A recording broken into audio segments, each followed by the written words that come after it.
సింహం అడవికి రాజు అంటారు కదా, కానీ సింహం లైఫ్ మనం అనుకున్నంత సింపుల్ కాదు. సాధారణంగా సింహాలు ప్రైడ్ అని పిలిచే గ్రూప్గా ఉంటాయి. ఒక ప్రైడ్లో సాధారణంగా కొన్ని ఆడ సింహాలు, వాటి పిల్లలు మరియు ఒకటి లేదా రెండు మగ సింహాలు ఉంటాయి.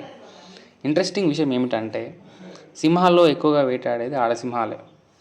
అవి చాలా తెలివిగా ప్లాన్ చేసి టీమ్గా కలిసి జంతువుల్ని వేటాడతాయి. జీబ్రా, డీర్, బఫెలో లాంటి పెద్ద జంతువులను కూడా కలిసి పడగొడతాయి. మగసింహం మాత్రం ఎక్కువ తన ప్రాంతాన్ని కాపాడే పని చేస్తుంది. ఇతర మగసింహాలు వస్తే వెంటనే ఫైట్కి రెడీ అవుతుంది. అందుకే మగసింహం మెడ చుట్టూ పెద్ద జుట్టు ఉంటుంది. అది ఫైట్లో కొంత రక్షణగా కూడా ఇస్తుంది. సింహం గర్జన గురించి మీకు తెలుసా? ఒక సింహం గర్జిస్తే ఆ శబ్దం దాదాపు 8 కిలోమీటర్ల దూరం వరకు వినిపిస్తుంది. మరో ఫన్నీ విషయం ఏమిటంటే సింహాలు రోజుకి 16 నుంచి 20 గంటల వరకు నిద్రపోతాయి. అంటే ఎక్కువ టైం అవి రెస్ట్లోనే ఉంటాయి. కానీ ఒక్కసారి వేట మొదలైతే సింహాల స్పీడ్ గంటకు 80 కిలోమీటర్ల వరకు చేరుతుంది. అందుకే చాలా జంతువులు వాటి నుండి తప్పించుకోవడం చాలా కష్టం.